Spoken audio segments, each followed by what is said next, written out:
Hello again, this is BDU. I have another update on my old Affinity deck. I know it's been about a year since I gave you my last review on it, but I wanted to show you what I've done with it since I've gotten some funding to upgrade some of the mainframe. So let's get down to it. I'm still running 4 Ornithopter in this build, 4 Frogmite, 4 Mirror Enforcer.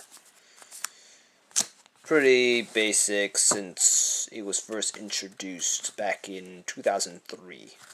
As you might notice, these are from the original Mirrodin expansion. Besides, I got the majority of these cards at the World Championship back in 2004, since the packs were still plentiful back then and people were just tossing it out left and right, with artifact lands and all the other good stuff. Ornithopters, I had to purchase them separately because everyone was being a jerk. Anyway, for Master of Ethereum, I must thank Matt Kubota for signing these copies off. Although you're a very terrible liar, Matt. Sorry, but you are. Anyway, aside from my side comments, I have 4 Memnite in the deck. One of the best artifact creatures ever printed in existence. 0 for a 1/1 vanilla creature. That's a huge upgrade from yesteryear. Kobolds were nice, but you couldn't hit anybody with it.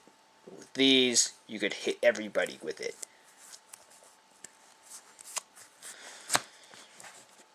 Going into other spells, I have 4 Cranial Plating.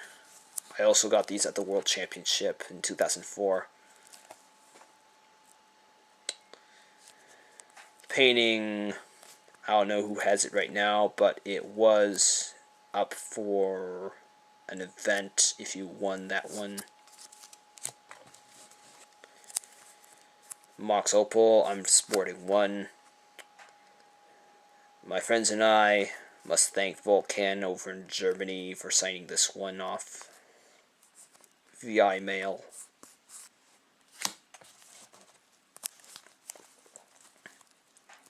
Three Springleaf Drum. They're signed off by Sorrel. He's kind of suffering from some sort of viral infection at this moment.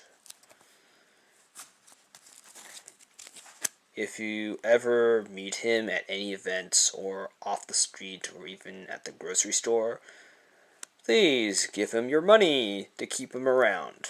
It would be a real shame if he died sooner than expected.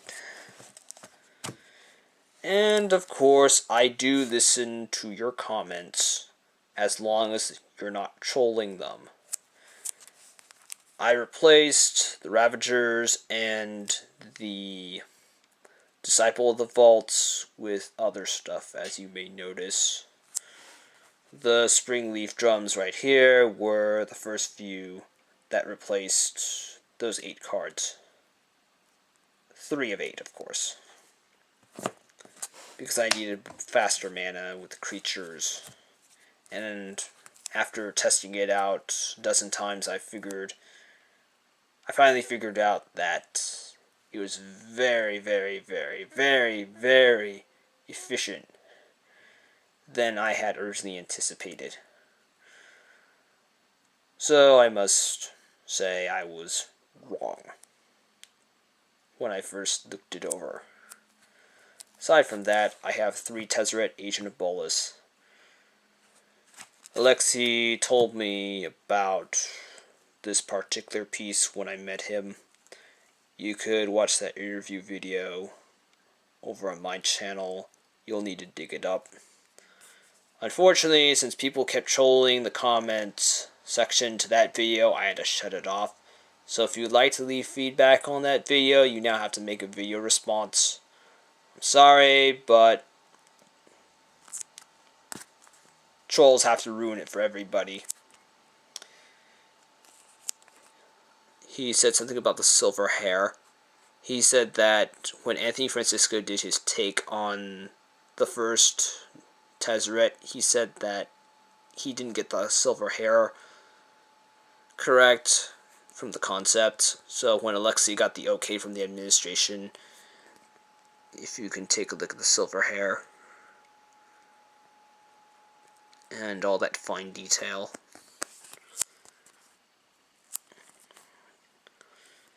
It's a shame I didn't have these when I went to go meet with Alexei, because it would have been real nice to have signed copies of this.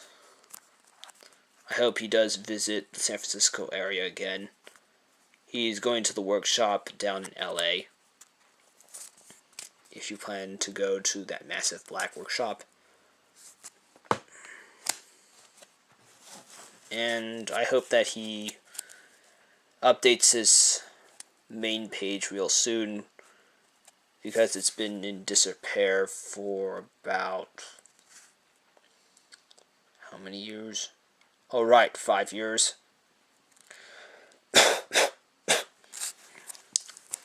Excuse me. I have one copy of Thirst for Knowledge, replacing the 7th slot. This is signed off by Ben Thompson.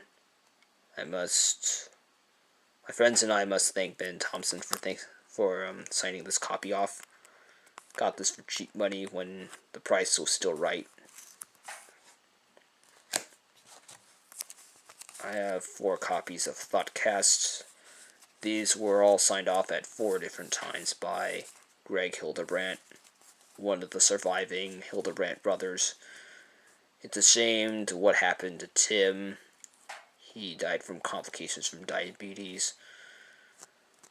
Wish Tim was still with us, but unfortunately his legacy must keep marching forward. Aside from that, they were signed at different times,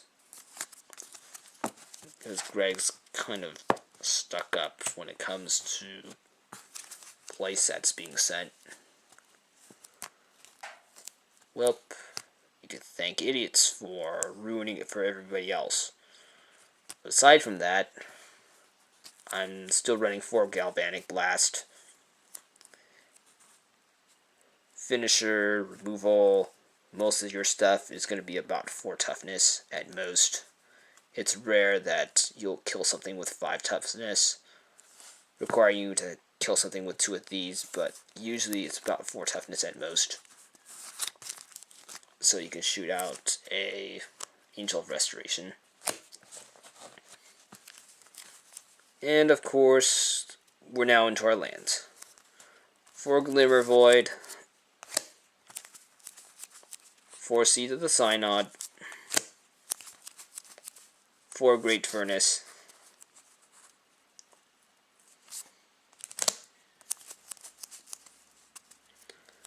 4 Vault of Whispers, 4 Darksteel Citadel.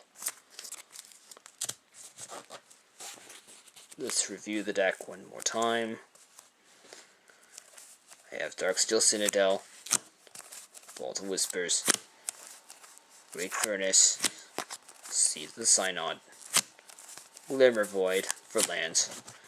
As for spells, I have Galvanic Blast for damage, Thoughtcast to draw me cards, Thirst for Knowledge to draw me cards, Tezzeret because, hey, it fits the theme of the deck, Springleaf Drum, Mox Opal. Alright, I almost forgotten. I replaced the 8th spot with Mox Opal. I didn't put more Mox Opal in here because I didn't want it to be an over-glamorized version of Lotus Petal. So there's just only 1 Mox Opal at this moment. Besides, I don't need multiple Mox Opal at one time, so 1's good enough for me. Cranial Plating for damage. Why not? Memnite. Master of Ethereum.